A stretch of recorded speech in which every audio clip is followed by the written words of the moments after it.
வணக்கம். தமிழ் வெற்றிலை சமையலுக்குள்ளே போகலாம் வாங்க. இன்றைக்கி நம்ம ஒரு சூப்பரான ரெசிபி பார்க்க போகிறோம். முகலாய் சிக்கன் ஹண்டி பார்க்க போகிறோம். அதை எப்படி பண்ணுறது, அதுக்கு என்ன பொருள் தேவை அப்படிங்கிறத நம்ம வீடியோக்குள்ளே போய் தெரிஞ்சுக்கலாம். பேன் நல்லா ஹீட் பண்ணிக்கலாம். எண்ணெய் சூடு ஆனதும் 2 கிராம்பு, ஒரு ஏலக்காய், ஒரு சின்ன துண்டு பட்டை சேர்த்துக்கலாம். ஒரு பெரிய வெங்காயம் மிக்சியில் லைட்டாக அரைச்சிட்டு சேர்த்துக்கோங்க. அதுவும் நல்லா கலந்துக்கலாம்.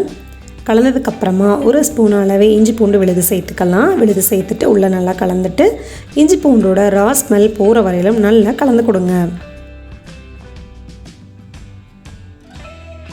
நல்லா கலந்ததுக்கப்புறமா நம்ம கழுவி சுத்தம் பண்ணி வச்சு சிக்கன் பீசஸை உள்ளே சேர்த்துக்கலாம். இதில் நீங்கள் போன்லெஸ்ஸில் சிக்கன் பீசஸ் நீங்கள் சேர்த்துக்கிட்டா நல்லாயிருக்கும். அதே போல் சிக்கனோட பிரெஸ்ட் மட்டும் நீங்கள் சேர்த்துக்கிட்டா நல்லாயிருக்கும். அதே போல் லெக் பீஸ் சேர்த்து பண்ணாலும் நல்லா டேஸ்ட் கொடுக்கும் இந்த கிரேவி. இப்போ இதை சிக்கனை சேர்த்துட்டு நல்லா ஒருக்க கலந்ததுக்கப்புறமா 1/4 ஸ்பூன் அளவு மஞ்சள் தூள், தேவையான அளவு உப்பு சேர்த்துட்டு நல்லா ஒருக்க மிக்ஸ் பண்ணி விட்டுக்கலாம். இது எல்லா பக்கம் நல்லா படுறது போல் ஈவனாக கலந்து விட்டுறலாம். சிக்கன் நம்ம ஃப்ரெஷ்ஷாக சேர்த்தனால நமக்கு ஆல்ரெடி சிக்கனில் தண்ணி விடும். ஸோ அதனால் நீங்கள் அடுப்பை கொஞ்சம் மிதமான தீயில் வச்சு நல்லா கலந்து கொடுத்துக்கிட்டே இருங்க.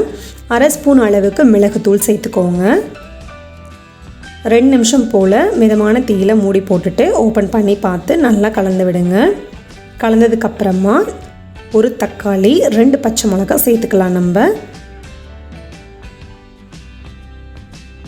இப்போ ஒருக்க நல்லா மிக்ஸ் பண்ணிக்கலாம்.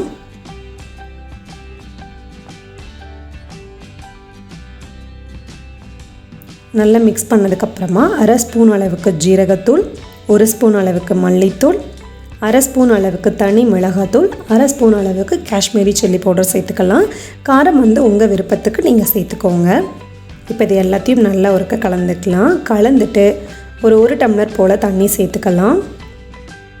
தண்ணி சேர்த்துட்டு அகைன் ஒருக்க நல்லா மிக்ஸ் பண்ணிவிட்டு மூடி போட்டு வச்சிடலாம். அகைன் ஒருக்க நல்லா மிக்ஸ் பண்ணிவிட்டு 1/2 ஸ்பூன் அளவுக்கு கரம் மசாலா தூள் சேர்த்துக்கலாம். சேர்த்துட்டு இப்போ திருப்பி ஒருக்க நல்லா மிக்ஸ் பண்ணிக்கோங்க. இந்த ஸ்டேஜில் உப்பு காரம் பத்தலை அப்படின்னா நீங்கள் ஆட் பண்ணிக்கோங்க. அது அப்படியே ரெடி ஆகிட்டே இருக்கட்டும். நம்ம அதுக்குள்ளே ஒரு மிக்ஸி ஜாரில் 3 ஸ்பூன் அளவுக்கு தயிர் சேர்த்துக்கலாம். 5-6 முந்திரியை தண்ணியில் நான் ஊற வச்சுருக்கேன், அதையும் சேர்த்துக்கலாம். ஒரு பச்சை மிளகாய், கொஞ்சமாக மல்லி இலை மட்டும் சேர்த்துக்கோங்க, தண்டு சேர்த்துக்க வேணாம். கொஞ்சம் கஸ்தூரி மேத்தி, இது எல்லாத்தையும் சேர்த்து மிக்சியில் நம்ம நல்லா அரைச்சி எடுத்துகிட்டு வந்துடலாம். புளிக்காத தயிராக இருந்தால் ரொம்ப சூப்பராக இருக்கும். இப்போ அரைச்ச விழுதை நம்ம சிக்கன் கலந்து ரெடியாக வச்சுருந்தோம் இல்லைங்களா, அதில் சேர்த்துக்கலாம்.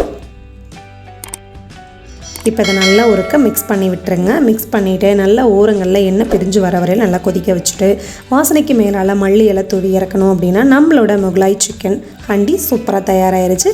கண்டிப்பாக அந்த ரெசிபியை ட்ரை பண்ணுங்கள். எப்படி இருக்குன்னு சொல்லிட்டு கமெண்ட் பண்ணுங்கள். நம்மளோட சேனலுக்கு சப்ஸ்கிரைப் பண்ணுங்கள். அப்போ தான் நாளைக்கு நான் போஸ்ட் பண்ணுற வீடியோ உங்களுக்கு நோட்டிஃபிகேஷனில் வரும். தேங்க்யூ.